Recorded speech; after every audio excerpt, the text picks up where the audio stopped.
विधि 22 साल की नवयुवती थी जिसका अपनी दादी के अलावा दुनिया में कोई नहीं था। अचानक एक दिन दादी की मौत हो गई। विधि अब दुनिया में बिल्कुल अकेली रह गई थी। उसके बॉयफ्रेंड सनी के अलावा अब उसका इस दुनिया में कोई सहारा नहीं था। एक दिन विधि दादी की अलमारी खोलती है जिसमें उसे एक पुरानी बैंक की पासबुक और लॉकर की चाबी मिलती है। विधि बहुत हैरान हो जाती है। वह जानती थी दादी कितनी मुश्किलों से घर चला रही थी। फिर ऐसे में उनके पास से मिली ये लॉकर की चाबी देखकर विधि के मन में सवालों की झड़ी लग गई थी। ऐसा क्या है उस लॉकर में जिसके बारे में दादी ने उसे आज तक नहीं बताया? सवाल बहुत सारे थे जिनका जवाब ढूंढना था। दादी की डेथ सर्टिफिकेट लेकर जब वो बैंक पहुंची तो उसे दादी की लॉकर का एक्सेस मिल गया। उत्सुकतावश उसने लॉकर खोला तो उसमें सिर्फ उसे कुछ कागज दिखाई दिए। विधि कागज लेकर घर लौट आई। उन कागजों के मुताबिक मंथनपुर में एक बड़ी हवेली दादी के नाम थी। इतनी बड़ी हवेली है दादी के पास और हम सालों से इस 2 कमरे के किराए के मकान में जी रहे हैं। ऐसा क्यों किया दादी ने? खैर जो भी बात हो, अब तो ये हवेली मेरी है। मैं कल ही मंथनपुर के लिए निकलती हूँ। अगले ही दिन वो मंथनपुर के लिए निकल गई थी। बड़ी अजीबोगरीब सी जगह थी ये।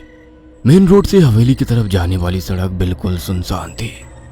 गाड़ी तो क्या, पैदल चलता हुआ भी कोई इंसान नहीं दिख रहा था। सड़क पर गहरा सन्नाटा पसरा हुआ था। सड़क के दोनों तरफ घने ऊंचे पेड़ लगे थे। इतने पेड़ पौधे होने पर भी वहां किसी भी पक्षी का कलरव नहीं था।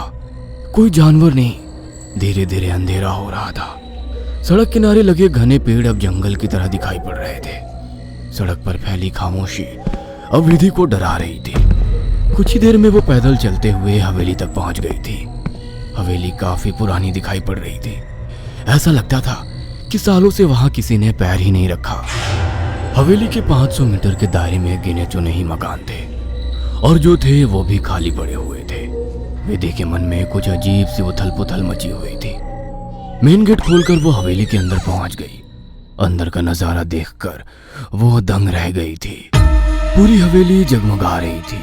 अंदर महंगे फर्नीचर और सजावटी सामान देखकर विधि का मुंह खुला का खुला रह गया था। अरे वाह, ये हवेली तो बहुत वेल मेंटेन्ड है। लगता है यहाँ जरूर कोई रहता है। हेलो, कोई है? कोई है यहाँ? विधि पूरी हवेली में घूमकर वहां रहने वाले व्यक्ति को ढूंढ रही थी। ढूंढते ढूंढते वो हवेली के अंदर आकर देखने लगती है। तभी एक बूढ़ी औरत ना जाने कहां से विधि के सामने आ जाती है। बूढ़ी के चेहरे पर गहरी झुर्रियां थी और कमर झुकी हुई थी। काला लबादा पहने, आधा मुंह पल्लू में छिपाए, वो औरत बेहद डरावनी लग रही थी। आउच! डरा दिया आपने। क्यों आई हो यहाँ? लौट जाओ। मैं कहीं नहीं जाने वाली। ये मेरी हवेली है। बाय द वे, आप कौन? यहाँ कोई नहीं रह सकता। शैतान रहता है यहाँ। लौट जाओ। शैतान? Very funny. अच्छा, तो हवेली हड़पने के लिए ये स्टोरी बनाई है आपने? विधि कुछ कहने वाली होती है तभी वो देखती है कि बूढ़ी औरत हवेली की ओर देखकर कुछ सकपका गई है और अपना चेहरा ढकते हुए वो अचानक ही अंधेरे में कहीं गायब हो जाती है। बड़ी अजीब औरत थी। कुछ स्ट्रेंज ही जगह है। विधि हवेली के अंदर आ जाती है और अपना फोन निकालकर सनी को कॉल लगाती है। हेलो सनी, तुम विश्वास नहीं करोगे, ये हवेली तो हमारी सोच से भी ज्यादा खूबसूरत है। तुम बस जल्दी यहाँ आ जाओ। हाँ, मैं आज रात को ही निकलता हूँ। सुबह मिलते हैं, बाय। अगले दिन सुबह सनी भी हवेली पहुंच गया था। अरे यार, कहाँ फंसा दिया विधि ने। अंदर जाने तक का रास्ता नहीं है। हर तरफ झाड़ियाँ, पेड़ पौधे। ऊपर से मुझे कहा कि मेरी सोच से भी ज्यादा खूबसूरत है हवेली माय फुट। सनी बड़बड़ाता हुआ मेन गेट से अंदर जा रहा था। बाहर का कंपाउंड क्रॉस करने के बाद अब वो दरवाजे के सामने था। उसके नॉक करने से पहले ही दरवाजा खुद ब खुद खुल गया। सनी हैरान रह गया था। अंदर पहुंचकर उसने देखा हॉल में कोई भी नहीं है। विधि को पुकारते हुए वो अंदर बेडरूम की ओर बढ़ गया।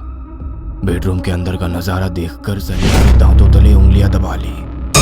विधि अंदर बेड पर बैठी हुई थी। उसके लंबे बाल खुले हुए थे और उसके चेहरे को ढके हुए थे। बालों के बीच से उसकी लाल खून आंखें दिखाई पड़ रही थी।